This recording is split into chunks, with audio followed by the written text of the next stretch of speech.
ახლო აღმოსავლეთში მიმდინარე ომის ფონზე ჩრდილოეთ კორეა ძველი მეგობარი ირანისგან დისტანცირებას ცდილობს. Փხენიანი ამას საჯარო გზავნილების ფრთხილი შერჩევით აკეთებს, რითიც ამერიკის შეერთებულ შტატებთან ახალი ურთიერთობების დამყარების შესაძლებლობას ღიად ტოვებს. ამის შესახებ აქტიურად საუბრობენ სამხრეთ კორეაში. ამაზე ეროვნული ასამბლეის დახურულ სხდომაზე შედგა საუბარი, სადაც სამხრეთ კორეელი კანონმდებლები დაზვერვის ეროვნული სააგენტოს ხელმძღვანელს უსმენდნენ. სეულის ეროვნული დაზვერვის სამსახურის ინფორმაციით ირანში ამერიკის შეერთებული შტატებისა და ისრაელის მიერ წამოწყებული ერთობლივი სამხედრო ოპერაციის დაწყებიდან დღემდე ჩრდილოეთ კორეას თეირანისთვის შეიარაღება და საბრძოლო მასალა არ მიუწოდებია და არც საკვანძო მოვლენებს გამოხმაურებია. განსხვავებით კიდევ ერთი მეგობარი რუსეთისგან, ვისთანაც ფხენიანის კავშირები ძველებურად თბილი რჩება.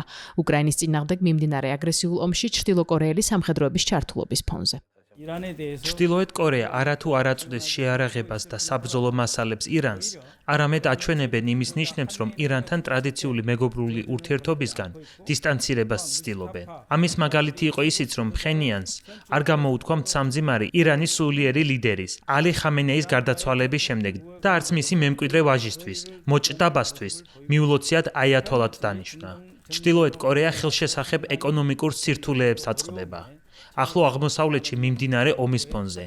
განიცდიან სირთულეებს სამრეწველო მარაგების თვალსაზრისითაც.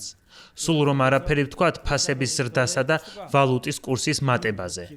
ამის ფონზე კი ისინი ცდილობენ გადადგან ნაბიჯები დამატებითი რუსული ნავთობის უზრუნველსაყოფად ქვეყნისთვის. სამხრეთ კორეული დაზვერვა კიდევ ერთ საკითხზე ამახვილებს ყურადღებას. სეული კიმ ჩენ ინის ქალიშვილს კიმ ჯუ ეს მის მემკვიდრედ განიხილავს. მიუხედავად იმისა, რომ ჩრდილოეთ კორეაში ამის შესახებ ოფიციალურად არავინ საუბრობს. ნათელია, რომ კიმ ჯუ ეს სულ უფრო აქტიურად ჩნდება მამის გვერდით მედიასთან და ინტენსიურად ესწრება მაღალი რანგის შეხვედრებს. საგულისხმოა, რომ ის ჯერ მხოლოდ 13 წლისაა.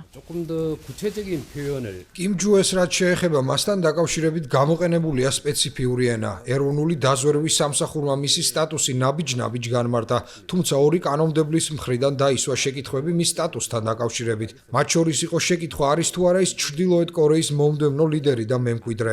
დაზვერვის ხელმძღვანელი თვლის, რომ გონივრული იქნება თუ ასეც ვივარაუდებთ.